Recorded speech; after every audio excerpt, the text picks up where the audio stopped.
한 주 동안 이렇게 몸살에 시달렸었는데, 육적인 몸살이기보다는 영적인 몸살 같아요. 컴패션이 뭐죠? 컴패션? 순환이죠. 근데 가치, 패션, 열정. 그러니까 하나님과 함께 믿음의 삶, 그러니까 그런 열정을 갖는 삶은 같이 고난을 당한다라는 거죠. 하나님 왜 아픕니까? 그랬더니 아파야 된다라고 하시더라고요. 왜요? 그랬더니 그게 믿음이다. 이해되십니까? 십자가가 없으면 믿음이 안 돼요. 안 돼요. 제가 수요 예배 때 길가 위에 뿌려진 씨앗 함께 말씀을 나눴는데, 오래된 밭, 그래서 딱딱해져서 씨가 뿌려도 절대 뿌리 내리지 못하는 밭에 무엇이 필요합니까? 믿음의 쟁기질이 필요하거든요. 근데 그 신경이라고 해서 깊이 30cm까지 깊게 들어가야 돼요. 소가 끄는 그 쟁기지에서 농부가 발을 힘껏 밟아줘야 쟁기가 속으로 쿡쿡 들어가는 거죠. 아프죠. 땅이 아프죠. 아파야 돼요. 여러분, 믿음 아파야 합니다. 아플 때 거기서 싹이 납니다. 그리고 그랬기 때문에 시인이 눈물로 씨를 뿌리는 자는 어떻게 단을 거둔다고요? 기쁨으로 단을. 참된 기쁨의 열매가 여러분 가운데 있게 주님을 축원합니다. 여러분 축복 제대로 받아서, 이 축복 무슨 축복이냐? 주님과 함께 아픈 축복이다. 이 축복 여러분 가운데 있기를 소원합니다. 기도하겠습니다. 하나님, 저에게 믿음이 필요합니다. 힘도 능도 아닙니다. 찬양의 가사처럼 성령의 역사가 필요합니다. 우리 영을 오늘 살려주시옵소서. 예수님의 이름으로 기도하옵나이다. 하나님의 장자권, 그 축복을 태로부터 받았던 야곱입니다. 태에서부터 엄마의 태로부터 큰 자가 작은 자를 섬기라. 하지만 신뢰하지를 못했어요. 신뢰하지를 못하니까 속임수로라도 빨리 그것을 얻으려고 했습니다. 야곱이라는 이름이 쟁취하다, 어떤 수단을 쓰서라도 갖는다라는 그런 의미죠. 하지만 이 속임수 두 가지 것들, 팥죽에 장자권을 사고 이삭의 눈이 먼 것을 통해서 장자의 축복을 가로챘죠. 하지만 다 들켜서 결국은 형 에서가 죽인다고 하니까 하란으로 도망치게 됩니다. 반대로 그 하란에서 20년 동안 야곱이 살게 되는데 외삼촌의 속임수와 핍박 속에 살게 됩니다. 고향에서는 자기가 속이면서 살았지만 이제 이곳에서는 오히려 속임을 당하면서 살게 되죠. 하지만 하나님의 음성이 들렸습니다. 하나님이 떠나라, 고향으로 가라. 그 말씀에 힘을 얻고 가족들과 함께 고향으로 되돌아가게 됩니다. 하지만 외삼촌이 여전히 두려워서 야밤 도주하게 되고, 또 라헬은 아버지의 그 우상이죠. 드라비 작은 조각인데 그것을 훔치게 됩니다. 그래서 외삼촌이 급히 떠나는 야곱의 일행을 뒤쫓아오게 됩니다. 3일이나 뒤쳐져 있었는데 그새 달려온 거 보면 훔쳐간 드라빔이 상당히 중요했던 것 같아요. 어떤 집안의 우상 수호신이었던 것 같은데, 그래서 와서 야곱을 추궁하게 되고, 이 드라빔이 어딨냐 그렇지만 발견하지 못하게 되죠. 라헬이 낙타 안장 밑에다가 깔고 있었지 않습니까? 결국 이 드라빔 때문에 라헬이 애 낳다가 죽죠. 우상을 깔고 앉으면, 죄를 깔고 앉으면 거기서부터 터집니다. 죄를 깔고 앉지 않길 주님으로 축원합니다. 죄를 드러내는 거예요. 드러내서 하나님 앞에 드리는 거예요. 불태워버리는 거예요. 자기가 자꾸만 숨겨놓고 있으면 거기서부터 어둠의 씨앗 뿌려지고, 그게 싹이 나면 거기서부터 터지는 병이 나는 거죠. 그래서 라헬이 드라빔 훔친 것을 알아차리지 못하게 되자 이제 거꾸로 야곱이 이제 자기를 뒤쫓아온 라반을 책망하는 장면부터 오늘 말씀이 시작된다는 것입니다. 자, 야곱의 하란에서의 20년의 인생이 오늘 이 본문 말씀에 정리가 되고 있습니다. 오늘 라반을 향하여 책망하던 이 야곱의 모습이 자신의 20년의 삶이 어떤 삶이었는지를 하나님께서 우리를 이 야곱의 말씀을 통해서 정리해주고 있다는 것이죠. 그래서 오늘 저는 이 본문을 묵상하면서, 오늘 투지 설교지 않습니까? 야곱이 하란에서 살았던 20년의 인생의 의미를 한번 생각해 보았어요. 그의 모습이 차이가 나요. 하란으로 갈 때와 나올 때 모습이 차이가 나죠. 자, 하란으로 갈 때는 어떤 모습이죠? 혼자, 홀로, 아무것도 갖지 않냐. 죽인다는 말에 겁이 나서, 그죠? 며칠 있으면 다시 부른다는 얘기에 별거 못 챙겨서 그렇게 간 길이었어요. 당당하지 못한. 그죠? 왜? 속임수로. 형을 속였기 때문에, 아버지를 속였기 때문에, 그리 자신 있지 못했던, 당당하지 못했던 그런 모습으로 홀로 갔지 않습니까? 하지만 20년이 지난 후에 지금 고향으로 돌아오는 야곱의 모습은 어떤 모습이죠? 어떤 모습입니까? 가득 채워진 모습입니다. 야곱이 지금 뭔가 새로워지고 뭐가 아주 잘 되어 영적으로 아주 뭐 번성해진 그런 모습이라고 얘기하는 건 아니고요. 그가 채워진 모습을 갖다는 거예요. 혼자 왔던 그에게 4명의 아내와 12명의 자녀, 한 명은 태에 있었죠. 베냐민은 그 많은 수의 가축들을 거느리고 고향으로 되돌아온다. 갈 때와 올 때의 모습이 달라진 것, 이 야곱의 이 모습의 차이가 바로 야곱의 삶의 모습이 달라졌다는 것을 상징하는 듯하게 저에게 보여졌습니다. 야곱에게 하란의 20년은 비록 외삼촌의 속임수에 의하여 그죠? 시달리고 학대받는 삶이었지만 그의 인생의 내용이 이렇게 채워진 것으로 바뀐 삶이구나라는 그런 말씀을 받았습니다. 그래서 오늘 이 삶을 한번 정리해 보면서 우리 삶이라는 것이 과연 무슨 삶인가 다시 한번 살펴보기로 원합니다. 첫 번째, 우리 하나님의 사람의 삶은 하나님의 구원을 받은 백성의 삶이라는 것은 어떤 삶이냐? 바로 당당한 삶이라는 것입니다. 당당한 삶이 되게 한다. 본문에서 야곱이 라반에게 외삼촌의 속임수 학대를 당한 것에 대해서 이제 차근차근히 책망하는 모습을 보여주고 있습니다. 야곱이 계속해서 외삼촌이 이렇게 했으면 내가 참았고 이렇게 했으면 내가 참았는데도 내가 이겼다. 그런데 하나님께서 지금 내 입술을 통해서 당신을 책망하지 않냐. 근데 저는 이 모습을 보면서 야곱의 어떤 당당함을 살펴보았어요. 고향에서 속임수로 쫓겨왔죠. 그래서 도망쳐야만 했던 인생이 지금 이 하란에서 20년 동안 살면서 올 때는 뭔가 자신 부끄러웠던 모습이었는데 지금 고향으로 들어갈 때는 그렇지 않은 세상에 대하여 당당하게 선 자의 모습을 보여주는 것 같습니다. 하나님께서 야곱에게 하란으로 20년 동안 유랑을 보내고 일종의 유배를 보낸 것은 바로 이런 것 때문이었습니다.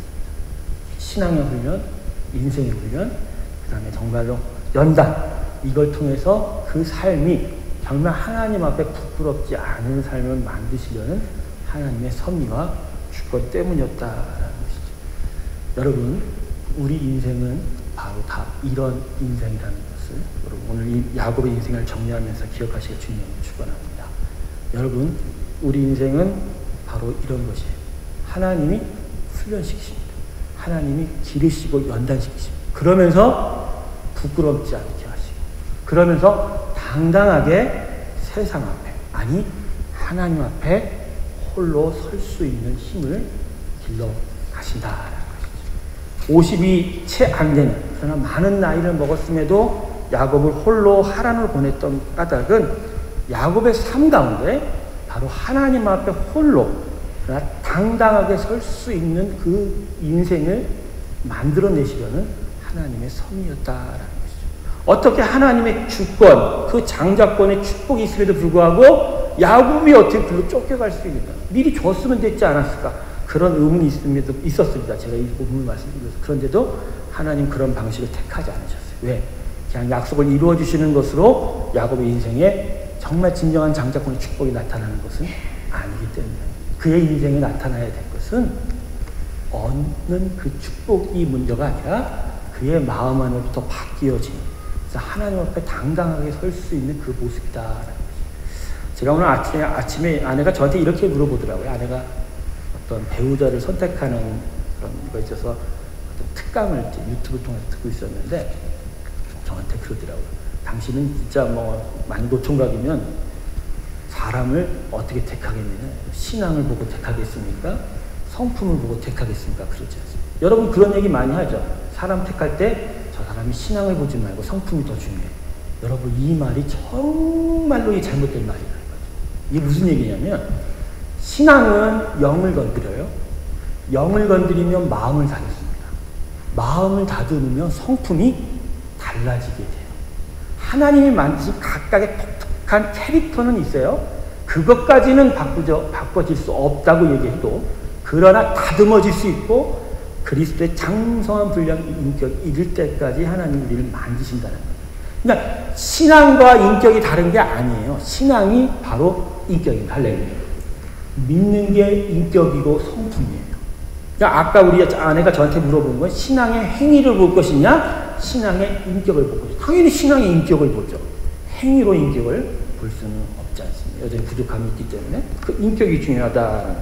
제가 왜 이런 이야기를 하냐면, 야곱이 받아야 될 장자권의 축복은 형과 아버지의 재산이 아니라 그가 하나님의 자녀됨으로 세상의 장자로서의, 하나님의 자녀로서의 당당한 삶의 모습이 나타나줘야 된다는 것이죠. 그런데 그것을 그 고향에서 형 에서와 아버지와의 그 다툼과 질투 속에서 얻어내기가 힘들다고 합니다. 자신의 생각과 뜻으로 살다 보니까 더 이상 거기서는 열매가 나타나지 않기 때문에 하나님이 하란으로 보내버린 거예요. 하란에서 오히려 속임을 당하고 학대를 받고 노역을 당하면서 거기서 오히려 자신의 수고와 애쓰고 땀을 흘린 것을 통해서 그가 하나님을 알아가고 하나님의 삶의 방식이 무엇이다라는 것을 그가 거기서 배워가면서 그가 점점 하나님의 자녀답게 살아가는 모습으로 바뀌어 가기 시작했다라는 것이죠. 여러분, 결국은요, 우리가 최종적으로 가야 할 데스티네이션은 육체의 죽음 너머의 영원한 땅이라는 거죠. 그렇게 보면 지금 우리가 사는 이 땅의 의미는 바로 연단과 훈련의 장소예요. 여기서 온전한 하나님의 사람으로 계속하여 훈련받고 거듭나고 계속하여 성장하고 성숙되어가는 그 과정 속에서 하나님을 계속해서 닮아가는 일들이 나타나야 한다는 거죠. 그래서 정말로 하나님 앞에 갔을 때 하나님이 보시기에 기뻐하시는 그 삶의 모습으로 바로 서 있어야 된다. 그러므로 여러분이 예수 그리스도를 믿어 이 교회에 앉아 하나님을 지금 예배하고 있다는 것은 이미 여러분이 고향을 떠나 어디로 왔다고요? 하란에 온 것입니다. 할렐루야. 그러니까 아브라함도 본토 친척 아비집을 떠났다라는 것은 바로 그런 의미라는 거예요. 하나님이 그렇게 세워갈 것이다. 근데 그렇게 세워가는 과정 속에 우리 삶 속에 나타나는 모습은 결국 세상 앞에 당당한 자세다라는 거죠. 여러분, 제가 지금 당당함이라는 걸 썼어요. 단어가 좀 별것이 없어서. 이건 뭐냐면 영적 자신감이라는 거죠. 내가 얻어야 되는 것, 내가 가진 것으로 내가 누구인가, 그래서 나에 대한 어떤 자신감을 갖는 그런 게 아니라 하나님이 나를 선택했고 그분이 당신의 방식으로 나를 끝까지 지킨다는 것을 경험하면서 거기서부터 출발하는, 그래서 이제까지 살아온 방식과는 달리 오히려 이 방식 안에서 더 제대로 잘 살 수 있구나라는 지식과 의지를 갖게 되는 그 삶의 모습, 이게 당당하다라는 것입니다. 여러분에게 이 귀한 당당함, 자신감이 나타나기 주님으로 축원합니다. 여러분 자신을 돌아보세요. 내가 지금 이 세상에서 배우고 익혔던 그 방식대로의 자신감이 있느냐, 아니면 하나님의 말씀을 통해서 나에게 지금 약속하시면 이루어가는, 그래서 하나님을 신뢰하는 것을 통해서 내가 자신감을 갖고 있느냐. 이 두려움을 딱 보면, 여러분에게 두려움이 있죠? 두려움이 있죠? 저도 두려움이 있어요. 이 두려움의 문제는 아주 심각해요. 왜냐하면 이 두려움이 거듭되면 불안장애가 되고 나중에 공황장애가 되니까. 제가 공황장애를 알아서 이 두려움은 조금 여러분보다 전문가이고. 근데 여러분, 두려움이 근원이 뭔지 아십니까? 두려움의 근원이요, 내가 가진 것, 내 가족의 상실, 수많은 환경과 조건 때문이라고 해서 절대 안 그래요. 두려움의 근원은 자기 자신입니다. 자기 자신. 두려움의 근원은 내가 없으면 두려움도 없어져요. 내가 없으면 두려움도 사라져버립니다. 그래서 두려움이라는 것은 결국 내 마음의 작용이에요. 내 의식의 작용이에요. 내 혼의 작용이라는 거죠. 결국 내 안에 하나님이 가득 차서 나를 향하여 칼이 들이대도 그분이 나를 다스리고 있으면 정말로 두렵지가 않게 되는 것입니다. 여러분, 로마의 검투사 경기장에서 검투사들과 그 사자와 같은 맹수 앞에서 하나님을 찬양하며 죽어갔던 초대교회 성도들의 그 자신감은 과연 어디서부터 출발한 거예요? 칼을 들이대고 맹수가 나를 향하여 달려오는 그 모습 속에서 자신의 인간적인 혼은 여전히 두려움에 빠져 있거든요. 무서웠을 거라고. 그런데 그것을 참아낼 수 있는 힘, 그 두려움을 이길 수 있는 힘은 어디서부터 출발해요? 자기가 아니라 내 안에 나를 죽이고 내 안에 나를 다스리시는 하나님으로부터 출발한다. 왜? 그분이 나와 함께 할 것이에요. 지금 내가 죽어도 그분이 나를 오히려 영원한 곳에서 나를 축복할 것이라는 자기 인생의 목적, 그 모든 정의의 것들이 다 바뀐 상태에서 두려움이 극복된다. 여러분, 우리 안에 이 삶을 살아갈 유일한, 정말 가장 가지고 있어야 될 가장 소중한 자신감은 바로 이런 것입니다. 이 자신감이 우리에게 있어야 돼요. 이것이 있어야 결국 세상이 우리 앞에 와서 무릎을 꿇습니다. 나의 모든 불편하고 어려운 삶도 결국 내 앞에 나를 어찌할 수 없어서 결국 내 앞에 무릎을 꿇게 된다는 것입니다. 야곱이 결국 하란에서 20년 동안 배워왔던 것은 바로 이런 거예요. 내가 속고 있구나. 내가 결국은 나의 속임수 때문에, 남의 속임수 때문에 고생을 당하는 거예요. 그런데 그 삶 속에서 하나님이 계속 축복하시는 거예요. 전에는 내 삶의 방식대로 살면서 모든 걸 얻었지만, 얻으려고 했지 아무것도 얻지 못했는데, 여기는 내가 오히려 속임수를 당하고 있지만 하나님이 어떻게 전박이와 아론직으로 그 모든 것들이, 그 야반의 삼촌이, 라반 외삼촌이 자기 아들들을 시켜서 자기 양떼와 3일이나 떨어진 곳으로 다 데려갔음에도 불구하고, 그죠? 그 야곱의 양떼에 그런 것들만 나타나게 해서 야곱의 재산을 늘려줄 수 있냐는 거예요. 그건 하나님의 주권적인 축복보다는 아니다. 이건 무슨 얘기냐? 네가 지금 고난을 당하겠고 오히려 속임수 당하고 있지만 네가 지금 세상에 무릎 꿇는 것 같지만 그렇지 않다는 거죠. 내가 너와 함께 하기 때문에 내가 너를 지킬 것이다. 내가 채울 것이다. 그러니까 너는 오직 나만을 순종하라. 속임수, 남을 등쳐먹고 남하고 경쟁하고 싸우는 삶의 방식은 이제 포기해라. 내가 있음으로 말미암아 되지 않는 것도 되지 않느냐, 할 수 있지 않느냐라고 말씀하는 것입니다. 여러분, 믿음의 삶이란 결국 이거 배웁니다. 이거 배웁니다. 내가 아닌 하나님의 방식대로 살아도 오히려 더 제대로 살 수 있구나.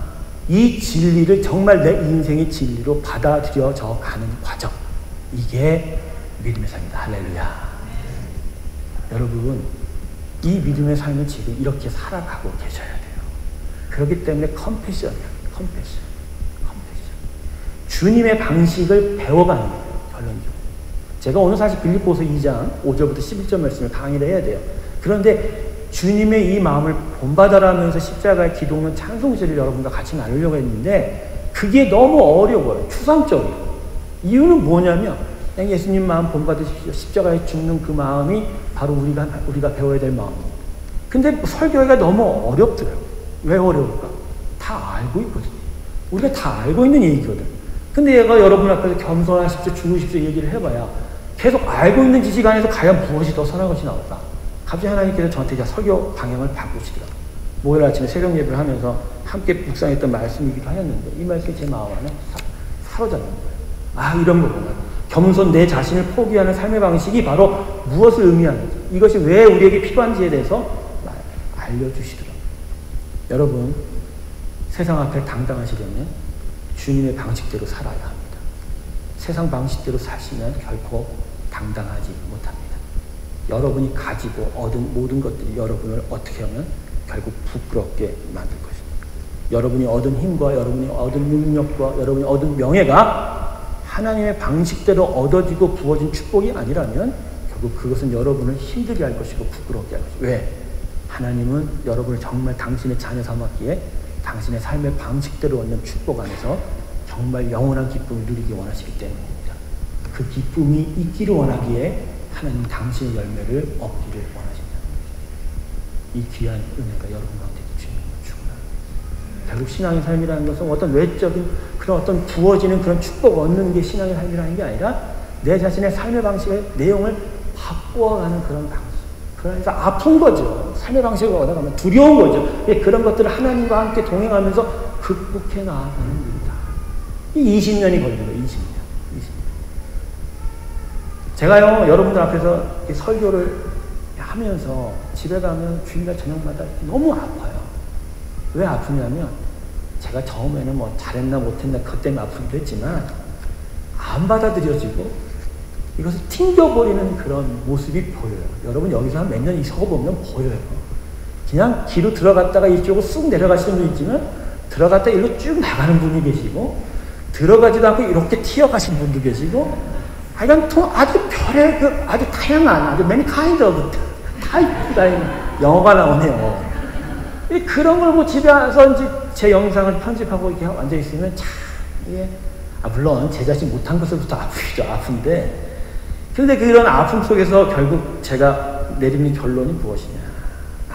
이거는 끝없이 그냥 하는 일이에요.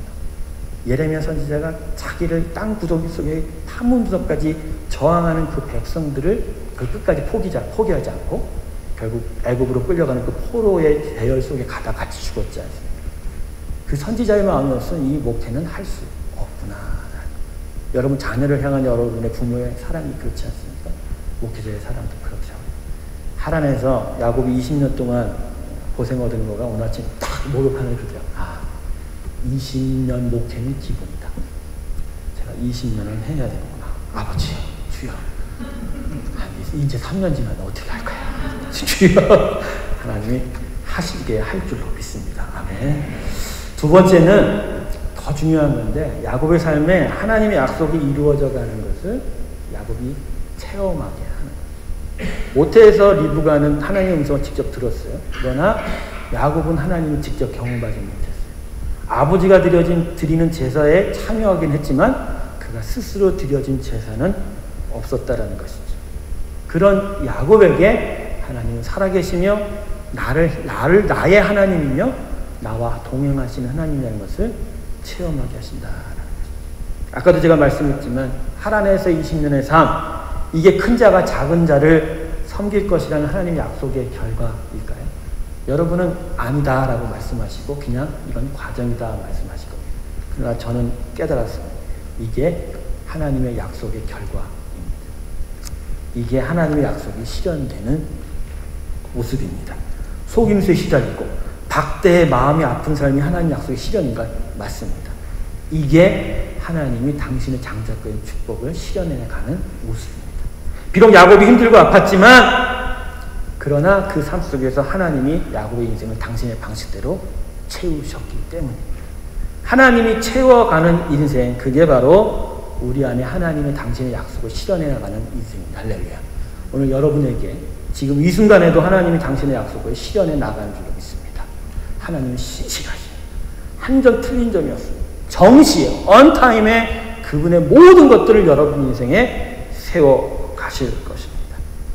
여러분 하란으로 올 때 아까도 야곱은 가진 것이 없었다고 했죠. 야곱이요 젊어서 온 게 아니에요. 거의 나이 50대에서 왔어요. 형 에서가 결혼한 게 40이었어요. 그때까지도 동갑이니까 형 에서하고 야곱이 나이 차가 많은 걸 생각하는데 그렇지 않아요. 몇 분도 차이 안 나요. 쌍둥이니까. 쌍둥이 몇 주도 차이 안 나요. 40의 형 에서가 아내를 얻지만 그것을 걱정하던 어머니 아버지의 그 마음을 봤던 야곱이었단 말이에요. 그러니까 한 50살쯤 하란으로 건너간 거죠. 근데 그때까지 결혼 하나도 못했어요. 재산을 얻으려고 했지만 하나도 자기 재산 없었단 말이에요. 그런데 이 하란에서 하나님이 야곱의 이 고난 속에서 그러나 거꾸로 야곱은 고난을 당하나 하나님 하시는 것이 무엇이죠? 그의 인생을 채우셨단 말이에요. 아내를 얻게 하세요. 아내를 얻게 하세요. 자녀들을 낳게 하시고 자신의 재산을 늘게 하신다. 여러분 이게 뭐냐면 외적으로 하나님께 축복 준다라는 것이 어떤 심볼이냐면 바로 하나님의 인생은, 하나님의 사람의 인생은 하나님의 약속이 이루어져 가는 삶이라는 것을 이것으로 보여준 것이죠. 어떻게? 분명히 베들에서 하나님이 약속하셨잖아요.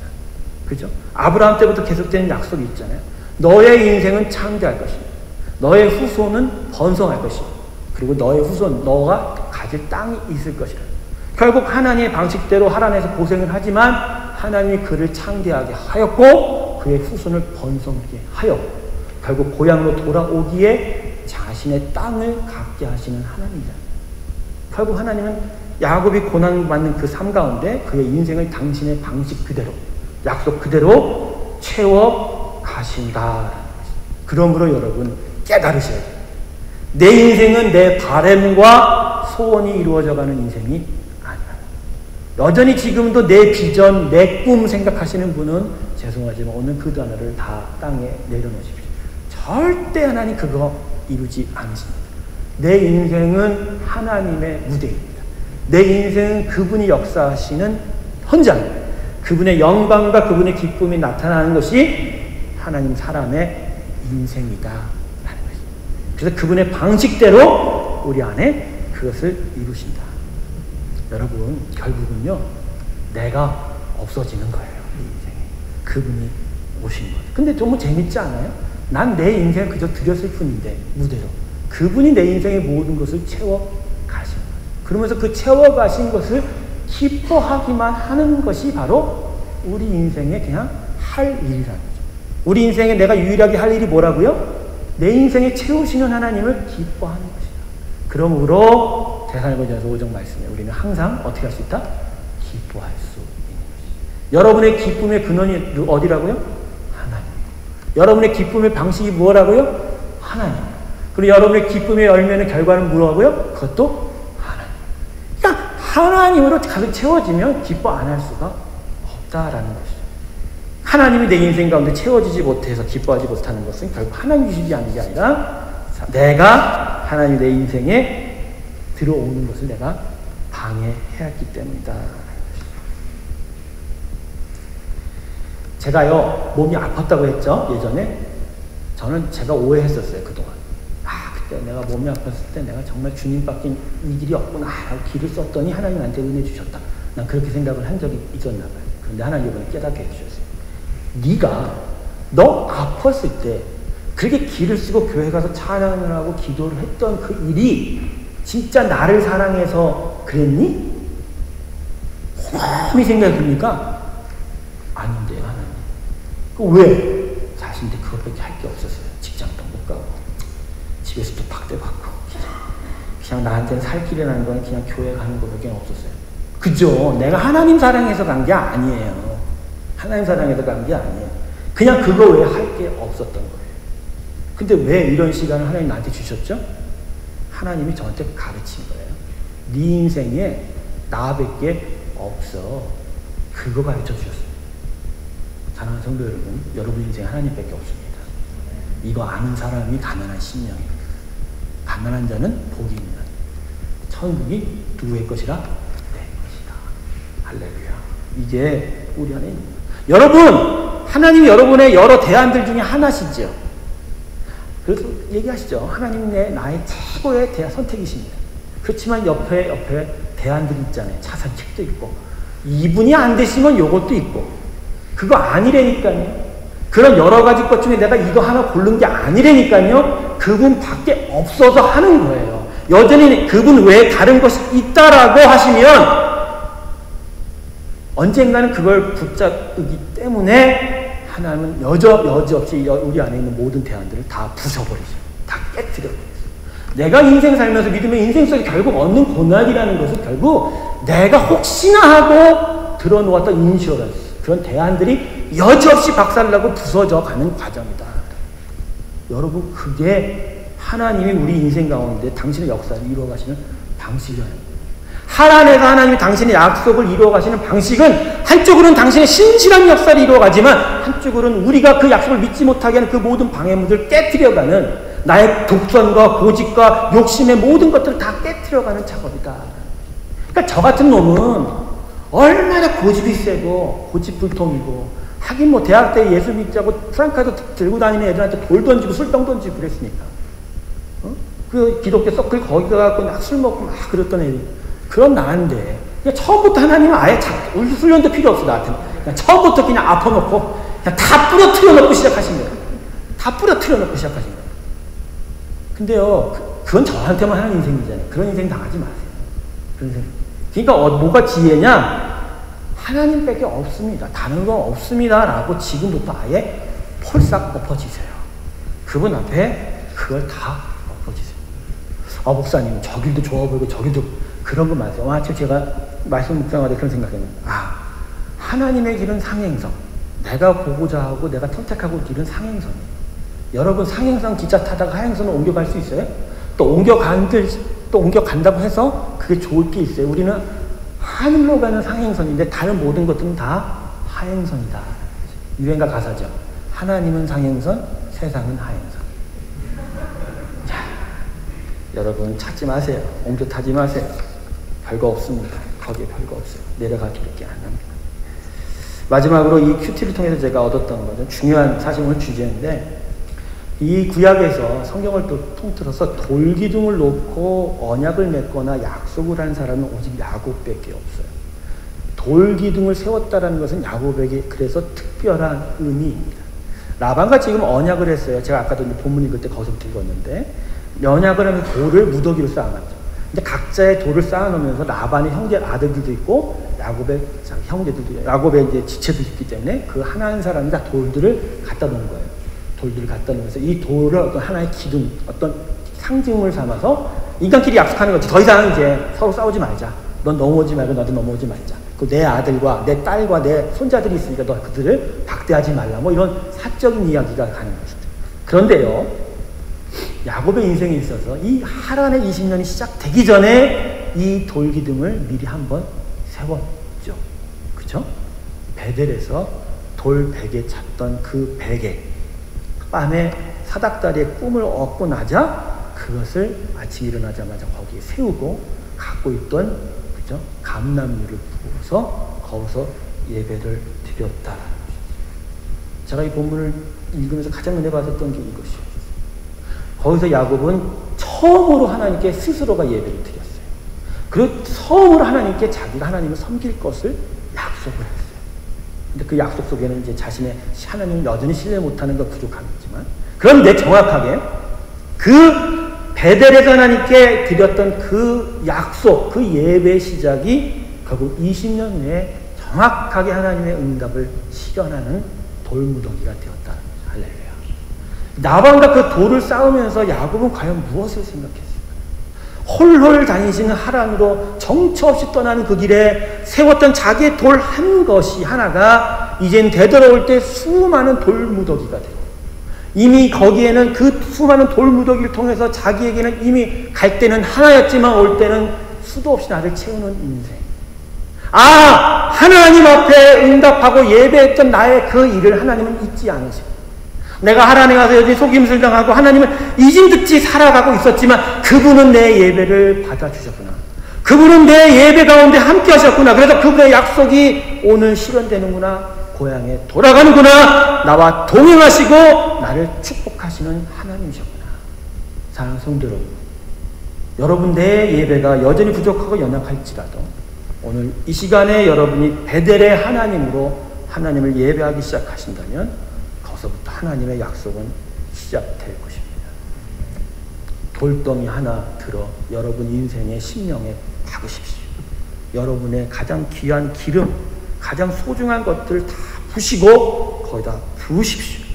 거기서부터 하나님은 우리를 향한 언약의 역사를 시작할 것입니다. 노아의 홍수가 있은 이후에 하나님이 우리들과 결코 이젠 심판하지 않겠다.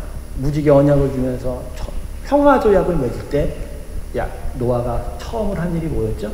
제사 드렸다는 것이죠. 예수님의 구원을 받은 자에게 필요한 것을 로마서 12장 1절은 너희 몸을 하나님 기뻐하시는 거룩한 산 제사로 드리라. 이는 너희의 드릴 뭐라고요? 영적 예배다. 구원받은 자의 삶에 구원의 그 축복과 역사가 나타나는 시작점은 어디라고요? 예배라고요. 그 예배가 우리 가운데 살아있기 위하여 우리도 오늘 주일날 이렇게 함께 모여 그 예배를 배우는 것이고, 그리고 이렇게 베델의 예배를 우리가 사모하며 내 인생의 예배를 세울 것을 계속하여 하나님께 가고 있는 것입니다. 그런데요, 이 라반을 보세요. 라반이 오늘 본문을 보면 자신의 아버지의 이름까지 들먹이면서 하나님의 이름을 들먹이기 시작했어요. 근데 그걸 보면 라반이 하나님을 모르는 게 아니에요. 그리고 야곱이 왔다 갔죠? 그 이전에 누가 왔다 갔어요? 야곱 이전에 누가 왔다 갔어요? 자기 집에. 그러니까 창세기를 또 읽어야 된다니까. 오늘은 창세기만 읽읍시다. 아브라함의 늙은 종 엘리에셀이 왔다 갔어요. 그래서 레베카를 데려갔기에 후에 야곱을 보낸 거잖아요. 그죠?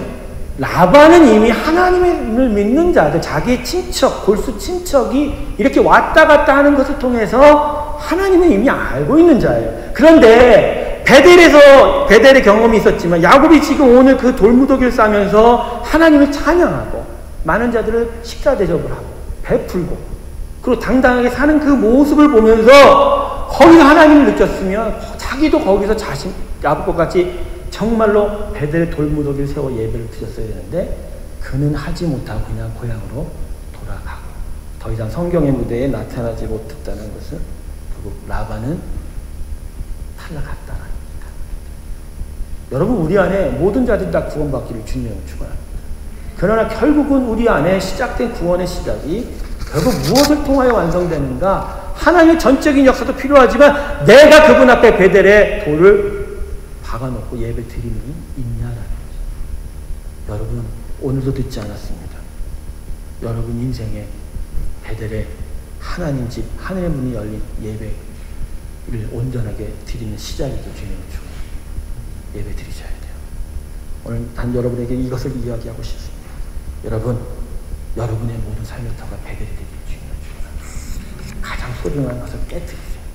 그것을 여러분의 인생의 상징물을 놓고 가다 푸세요. 거기서부터 하나님은 신실하게 역사하실 것이고 우리의 삶을 온전하게 세워가실 줄 믿습니다. 마지막으로 여러분, 정말 이 믿음의 가정이라는 거 결국 이 하나님의 이 역사들이 우리 삶 속에 나타난다는 것을 알고 넉넉하게 그 하나님의 인생, 하나님의 영광을 사모하면서 막 끊임없이 게으르지 않고 나태하지 않고 살아가야 된다는 것을 기억하시면서 계속하여 믿음으로 나아가실 주님을 축원합니다. 기도하겠습니다. 결코 그에게 축복 허락하지 않았습니다.